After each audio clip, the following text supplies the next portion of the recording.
నమస్కారం. కొన్నిసార్లు ఎలా ఉంటుంది అంటే కొన్ని విషయాలకి స్పందించం. అంటే నా వరకి రాలేదు కదా, నాకు సంబంధం లేదు కదా, నా ఒక్కదానికే పడిందా ఇదంతా, నేను ఒక్కడినే చేయాలా అని చెప్పేసి అనుకుంటాం. లేదు అంటే మన ఎదురుగా చాలా ఉంటుంది, దాన్ని పట్టించుకోకుండా ఎక్కడో సుదూరంగా ఉన్న వాటి గురించి ఆలోచిస్తాం, దాని గురించి పరిగెత్తుతాం, ఇక్కడున్న దాన్ని కోల్పోతాం, ఎక్కడికో వెళ్ళి కష్టాలు పడాల్సి వస్తుంది. కాబట్టి ఇలాంటి దానికి సంబంధించింది ఒక నీతి కథ చెప్పుకుందాం. ఖచ్చితంగా పిల్లలకి పెద్దలకి తెలియచెప్పాల్సిన కథ. ఒక ఊరిలో ఒక రైతు ఉంటాడు.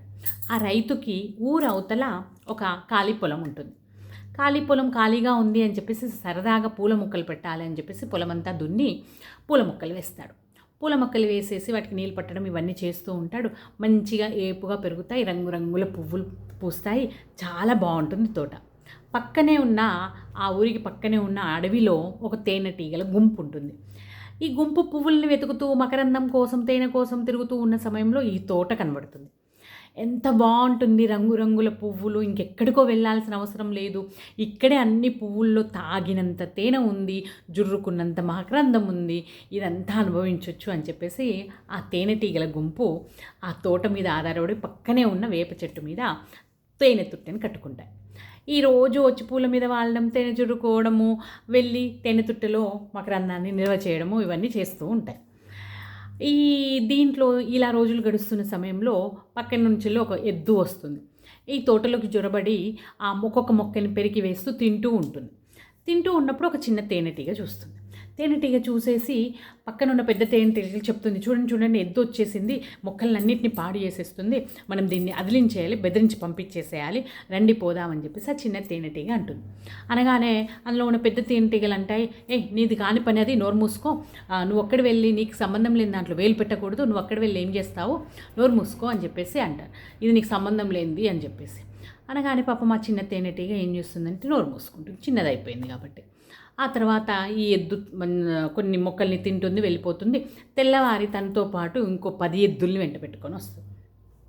ఈ 10 ఎద్దుల్ని వెంట పెట్టుకొని వచ్చి తోటంతా కూడా ఇష్టం వచ్చినట్టు మొక్కల్ని పెరికి తినేవి తిని, నలిపేవి నలిపి అలా చేసేసి ఆ ఎద్దులు వెళ్ళిపోతాయి.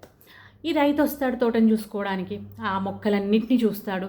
మొక్కలన్నింటినీ చూసి నాశనమైపోయిన తోటను చూసేసి చాలా బాధపడతాడు.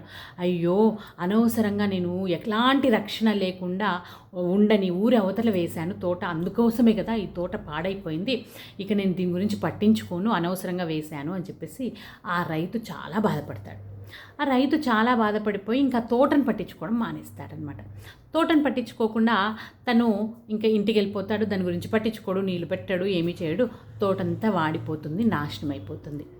ఏ తేనెటీగల గుంపు అయితే ఈ తోట మీద ఆధారపడి మకరందాన్ని జురుకుంటున్నాయో, ఏవైతే మాటను వినలేదో, చిన్న తేనెటీగ యొక్క మాట వినలేదో, అవన్నీ చిన్న తేనెటీగతో బాధపడుతూ ఉంటాయి. అనవసరంగా నువ్వు చెప్పినప్పుడు మేము వినలేదు, అప్పుడే విని ఆ ఎద్దును తరిమి కొట్టేస్తే ఇప్పుడు మనకి బతుకు రాకపోయేది, ఇప్పుడు మళ్ళీ మనము పువ్వులను వెతుక్కుంటూ వెళ్ళాల్సిందే అని బాధపడుకుంటూ చెప్తాయన్నమాట. వెళ్ళి వాటి ఆహార అన్వేషణలో పడిపోతాయి. అంటే ఏదైతే నాది కాదు, ఇది నాకు సంబంధం లేదు, ఇది నా వరకెందుకు, నేనెందుకు చెయ్యాలి, ఇంకెవరో చూసుకుంటారులే అని అంటే మనకేమవుతుంది అంటే బంగ్లాదేశ్లో హిందువుల పరిస్థితి, పాకిస్తాన్లో హిందువుల పరిస్థితి, ఇంకెక్కడెక్కడో విదేశాల్లో హిందువుల పరిస్థితి ఏమవుతుందో, ఇది నాది కాదు అని చెప్పేసి అనుకుంటూ, మనకు సంబంధం లేదు, నేను అక్కడ లేను కదా, నాది కాదు కదా అని చెప్పేసి అనుకుంటే మనకు కూడా అదే పరిస్థితి వస్తుంది. కాబట్టి మనకున్న దాన్ని రక్షించుకోవడం, ఆ రక్షించుకోవడంలో మన ఆలోచన ఇది నాదే, ఎక్కడైతే అన్నం దొరుకుతుందో, ఎక్కడైతే మనం బతకడానికి జీవనం దొరుకుతుందో దాన్ని రక్షించుకోవాల్సిన అవసరం మనకుంది.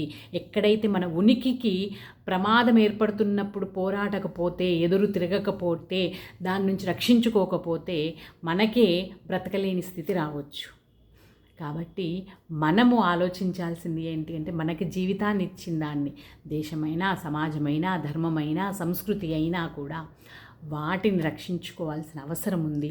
లేదంటే మన ఉనికికే ప్రమాదం. కాబట్టి ఇలాంటి నీతి కథల్ని చెప్పవలసిన సమయంలో చెప్పాల్సిన రీతిలో పిల్లలకి చెప్పి భవిష్యత్ తరాలకి తెలియజేయాల్సిన అవసరం ఉంది. ఎండమావుల వెంట పరిగెత్తి ఎక్కడో ఇబ్బందులు పడే బదులు అంతా సస్యశ్యామలంగా ఉండి అన్ని రకాల ఉపాధి అవకాశాలు దొరుకుతున్న తరంలో దీని గురించి పట్టించుకోకపోతే ఎక్కడికి వెళ్తాం? దేని గురించి వెళ్తున్నాము?